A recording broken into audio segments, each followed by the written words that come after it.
Um, Go ahead. okay. Good morning. My name is Patricia Ponce, and I am one of three council members who are running for this election. We are incumbents. There's three seats open. We're very fortunate that we're running unopposed. Nevertheless, I'm here this morning to request your endorsement. I think it is very important to seek and request and obtain this endorsement because I believe in the values of the Democratic Party. And I was endorsed almost 4 years ago as a first time a person that I was running for office. That was my very first time besides the city clerk position that I had prior to that. So it was very important for me to get your endorsement, and here I am once again requesting that endorsement. And I have to apologize this morning. I was ready for camera, but I'm having a technical issue where my camera, I don't know why it's not working. And I do apologize about that. So now I will give the floor to Arturo Cruz. Thank you. Yeah, thank you. And yes, I want to clarify, I was reading and not, this is for San Pablo City Council, not Pinole. Yes. My apologies. And Harry, you seem to be back, so I'm going to pin you. And are you able to step in for these questions? I'll do my best. Lovely. Arturo, 3 minutes. Hi, yes. Good afternoon. My name is Arturo Cruz. I'm the current vice mayor of San Pablo. I've been on San Pablo City Council for over 14 years, so I have over 14 years experience on San Pablo City Council. I'm homegrown. I was raised here in San Pablo, attended the public schools, received my first job here, and I believe in the values of the Democratic Party and want to continue moving San Pablo forward. Behind the values of the Democratic Party, I am currently sitting on the retirees of AFSCME Local 142, District Council 57. So I'm an active union brother too, who believes in supporting and advocating for our working families, the working class.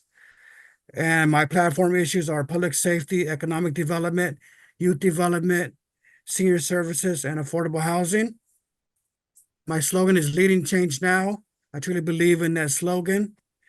And you can also visit my website at www.arturocruz.org. And I'm here to request your endorsement for re-election for San Paulo City Council, 4 more years. And I want to continue moving San Paulo forward. Thank you so much for this opportunity. And that's pretty much it. Thank you.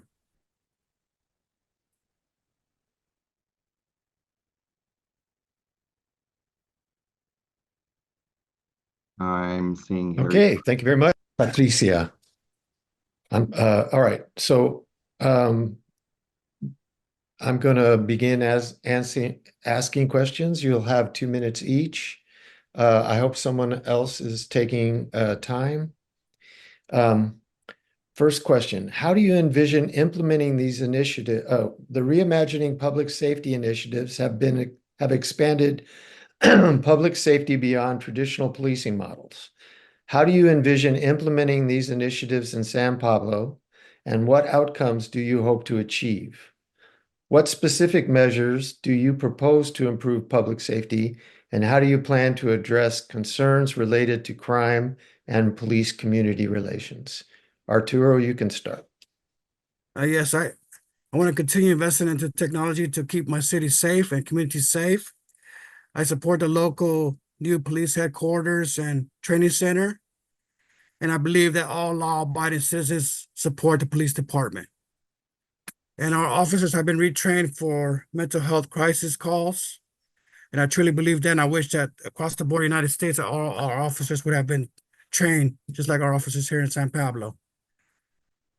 And I want to continue support our police department and make sure that we balance our budget to continue providing services and programs for all our San Paulo residents and businesses.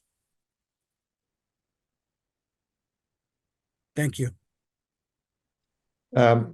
Patricia, do you need me to repeat the questions? No, I don't. I'm gonna go ahead and echo what Vice Mayor Arturo Cruz just stated. For me, it's really important to invest in technology. Also, community policing is essential. I think that San Pablo has always been a model in that regard. Uh, Working public safety is extremely important, but also we want to make sure that our police officers are having community policing where meaning they are engaged with the community. We have programs that tie into our youth and our community overall so that they can get to know our police officers. Um, we have different programs in San Pablo that address that. We also make sure that our police officers have a presence in every single event that we have in the city of San Pablo. So, as well as they're very close to small businesses. I don't think there's a business in San Pablo that if you ask if they know some of our police officers in our police department, they will say no because they work very hard to make those relationships and to continue those relationships and make sure that they have a good impact in our community. So I think San Pablo has been a leader in that regard. And as a council member, I want to continue on that front to make sure that we um, make sure that our officers are working with our community. Our new center will have a mental health crisis unit, which we're going to be very proud of when it is implemented there. And yeah, I see good things in that area for San Pablo. Thank you. The music says it's time for the next Okay. question. I was And wondering what that music was, so now I know. it's time for the next question. And so I'll start with you, Patricia. San Pablo, like many cities, continue to recover from economic impacts of the pandemic. What strategies would you implement to support local businesses, particularly minority-owned businesses, to ensure a robust and inclusive economic recovery? Yes, so in San Pablo, and again, I think we are lucky that we're at the forefront of this. We have EDC, Economic Development Corporation, which I am actually proud to sit on their board as a board member. The Economic Development Corporation works alongside with small businesses. We've seen everything from small grants when the pandemic, after the pandemic recovery, first-time homebuyer programs for community, not just small aside from the small businesses, but our Economic Development Corporation is really engaged in working with our small businesses, whether they want to employ someone. And so the Economic Development Corporation has people that apply for jobs, and then they connect those employment seeking to our small businesses. They also have meetings with the small businesses. We have a program for a Small Business of the Year award. And so we're very lucky to have the Economic Development Corporation. They work very closely with our small businesses. And so we want to make sure that we have an inviting city where the new or the people that want to have a business have all the abilities to have a business in San Pablo. And so through them, they get information of all sorts of information. Um, and that is one of the avenues that we will use. What was the second part of that question? If you could repeat it one more time, because I know that there was a second part. Yeah. So it was particularly minority-owned businesses. Yes, we do focus on minority ownership or of small businesses, and I know that was my my time. Thank Yeah.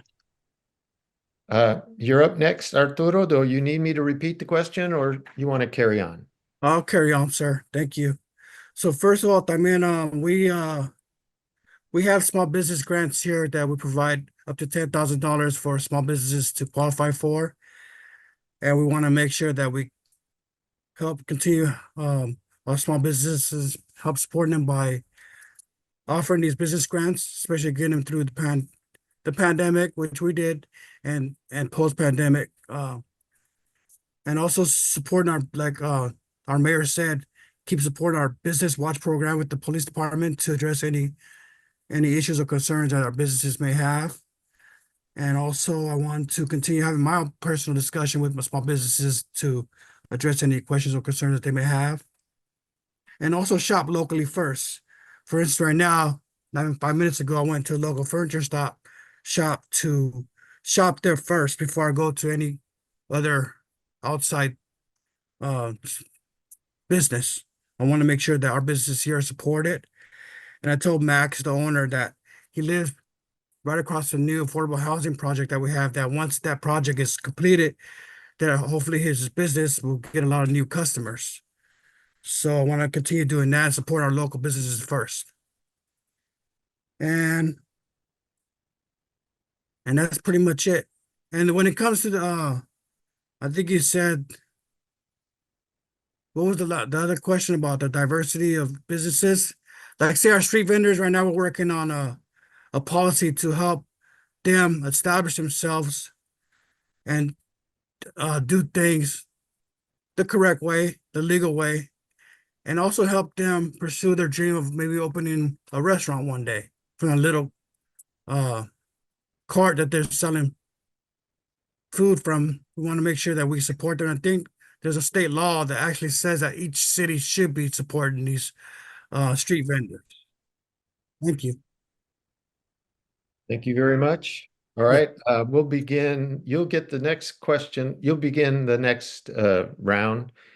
The next question is, how do you prioritize and advocate for staffing needs to ensure efficient and effective city operations, as well as recruitment and retention of qualified employees while ensuring public service? Well, with the city employees, our city employees are represented by OE3, the operating engineers, local 3, and sometimes they need to address certain issues or concerns that they have as city employees. So we have started a safety committee where they can feel free to address any issues or concerns that they have, that is addressed and then brought to city manager and then brought to the city council as a whole. And I too have witnessed things where I feel like certain working conditions were unsafe. For instance, there was a mini garbage truck where I saw the employee struggling to pick up this can to dump it to the truck, and I asked him what's going on. He said the arm on that mini garbage truck was not working. So immediately I brought it to the attention of the city manager, and within 2 months, we had a new truck to help address any risk management issues or injuries to prevent things like that. And also we have a lot of luncheons for our public employees, and I speak to them personally to ask them any questions that they may have, to address any questions or concerns that they may have. So I have discussions with our employees, and we always want to promote within. We always want to promote within. Right now there is a current freeze for FTE employees, so we can stay within our budget, but our officers are full staff. And we also, during the pandemic, nobody was laid off. Nobody was laid off. I want to repeat that, highlight it. Nobody was laid off during the pandemic. Nobody lost their job. And on the contrary, we gave them all 5% COLA. And I want to really highlight that, because that's very unheard of during the pandemic or even post-pandemic. And we know how hard it is to fight for fair contracts. Thank you. Thank you very much. Yes. Ms. Ponce, your turn. Yeah, so I Re-ask the no, question. No, I'm okay. Thank you.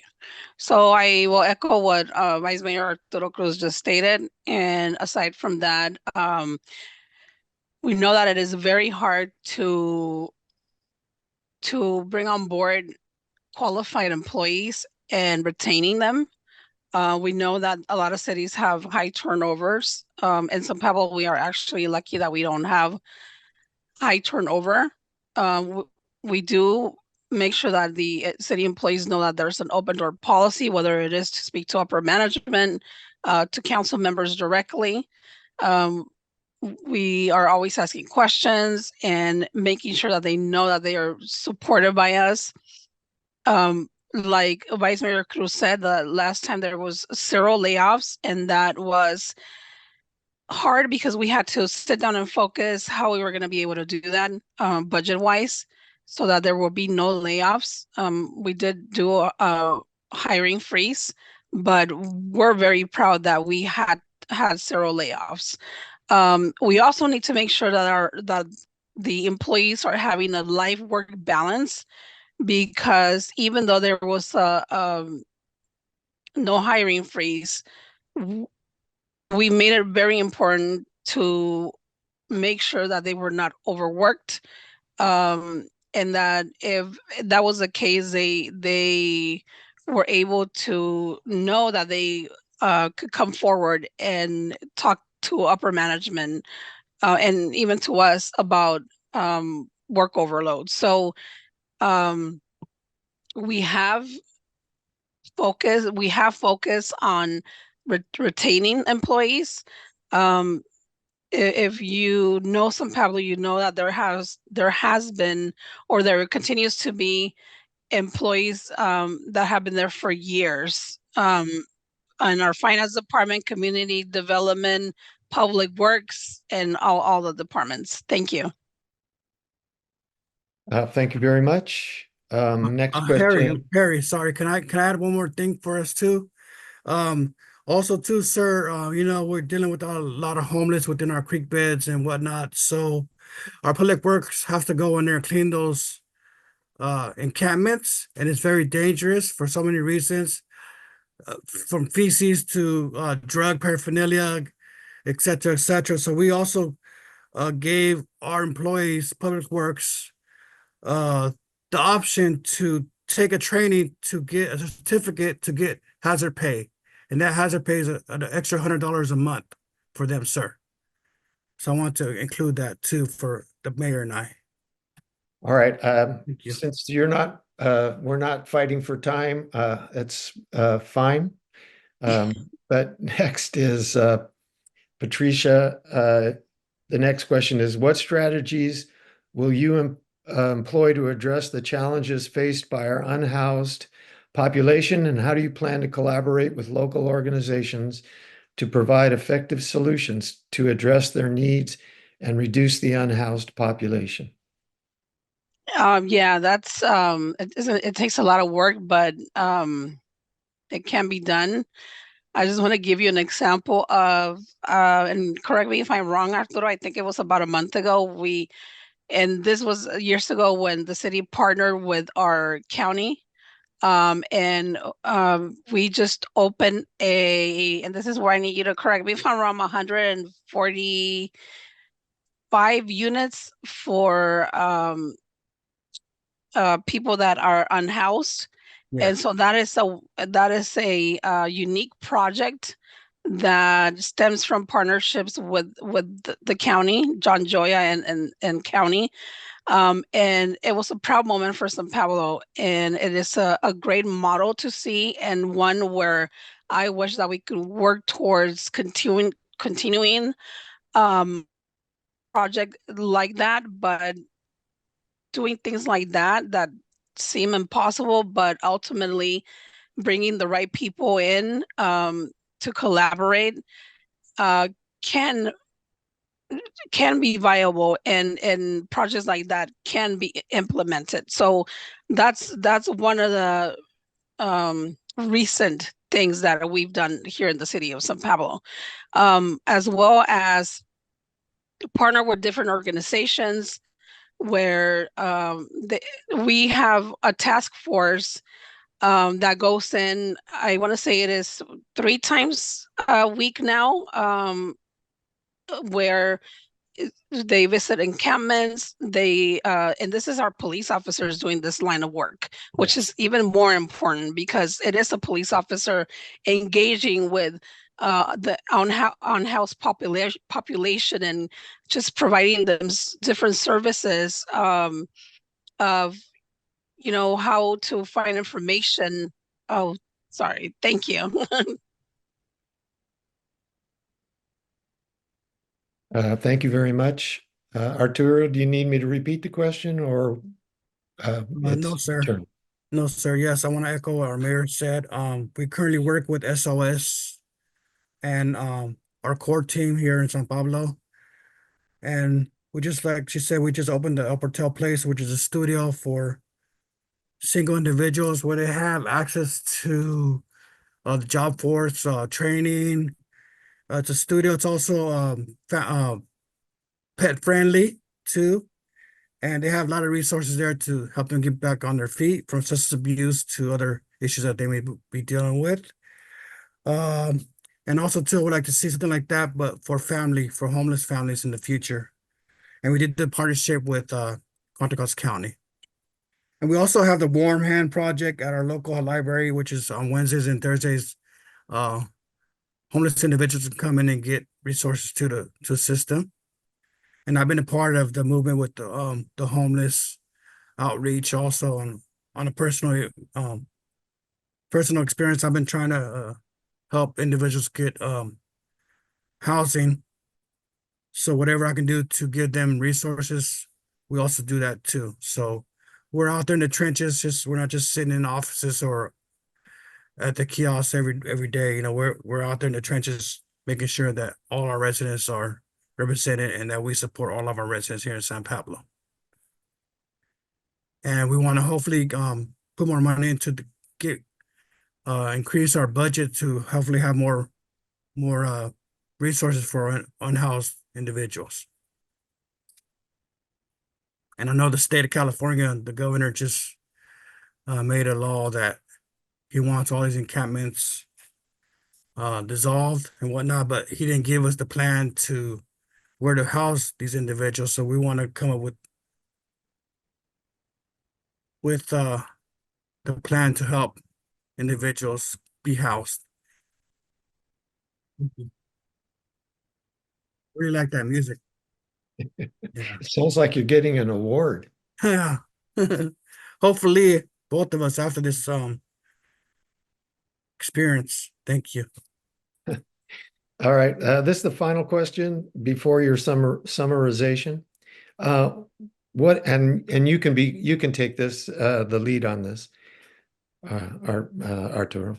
What is your vision for housing and development, and how will you ensure that the new developments are both affordable and accessible to current residents? Yes, like I said, I was just I'm in the process of moving myself.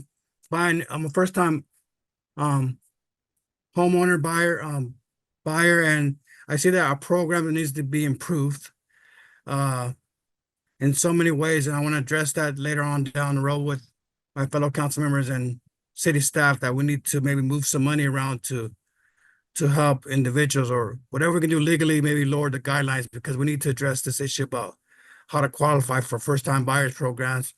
We do offer 2 first-time buyer programs, the WISH program and the SPLASH program. I think it's up to $20,000 towards a down payment.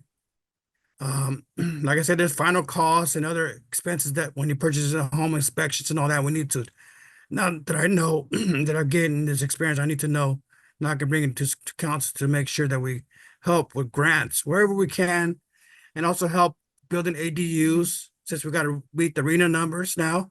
State law, we got to meet RENA numbers. I think we're halfway there now, but we got maybe, I'm not sure, Mayor, if it's to 2030 where we got to meet our RENA numbers, but we got to continue working on, and the ADUs qualify for these numbers, and also all affordable housing that we have here. We do have a couple affordable housing projects. We have the Alvarado Gardens Apartments, and we also have the Chelmsford Lane townhouses there too.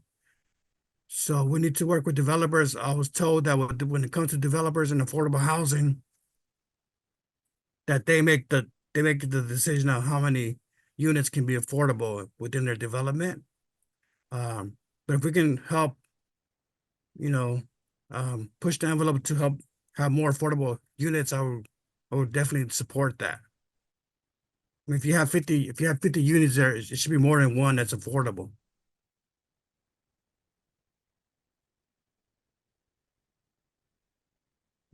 All right, thank you very much. Thank you. Mayor Ponce, it's your turn. Do you need me to re-ask the question? Yes, can you please? Thank you. What is your vision for housing and development, and how will you ensure that new developments are both affordable and accessible to current residents? So I'll echo what our Vice Mayor Cruz just stated. We know that in San Pablo there, and I forget the percentage of people are renters. So my vision is to flip that, and instead of having renters, to have home buyers, families that are paying for their home, that they are no longer renting and instead have ownership. And I know that is an area where we need to work more towards, because we do have the first time homeowners assistance program through the Economic Development Corporation. But like Vice Mayor Cruz stated, it doesn't do very much.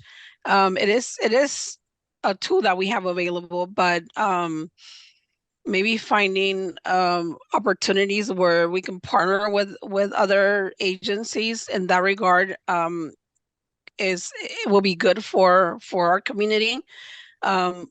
Again, San Pablo is at the forefront of developing units for affordable units. Vice Mayor Cruz just mentioned the Alvarado apartments, and then Chattelton. Those will be, unfortunately, there's only one unit that will be low income housing, and then the others will be units that are for sale. So that will give the community an opportunity to become homeowners. But yeah, just finding resources that can help us bring in more housing, whether it be working with developers, other agencies, and then continuing to focus on meeting our arena numbers. I know it's hard for a lot of cities, including us, but we need to continue our focus in that area. Thank you. Thank you very much. Now, you have 1 minute each to summarize your candidacy, and I'll begin with Mayor Ponce, and then it's your turn, Arturo, afterwards. So I just want to say thank you so much for having me here today. This endorsement is really important to me. And again, as I stated in the beginning of the interview, we are running unopposed, which is a good place to be in. But nevertheless, I'm of the thought that things cannot be done by one person alone. And I have been very lucky to have a lot of mentors, supporters, many of you whom are right now sitting in this interview. And I just want to say a personal thank you to everyone that has been supportive of me. It has been the honor of my life to serve as the city mayor for this year. It has opened me up to many things, meeting elected officials like myself, working. Oh, that minute is not very long at all. Okay, well, maybe you can come back to me if there's any extra time. Thank you. All right, Arturo, your turn. Yes, first of all, thank you for this opportunity. I believe in the democratic values. I want to continue our state to move to being a full state of democratic across the nation, and I just want to continue moving our city forward. I really am proud to be sitting on San Paulo City Council. I was the first Chicano in the history of San Paulo council member and mayor. You know, like I said, I was raised here. I'm homegrown. I know the issues and that we deal with, and I want to continue to do my best to provide and improve the quality of life for all San Paulo. And I just want to say thank you so much for this opportunity. And yes, just want to say thank you so much, and to continue voting for us, continue supporting us, and together we can make a difference.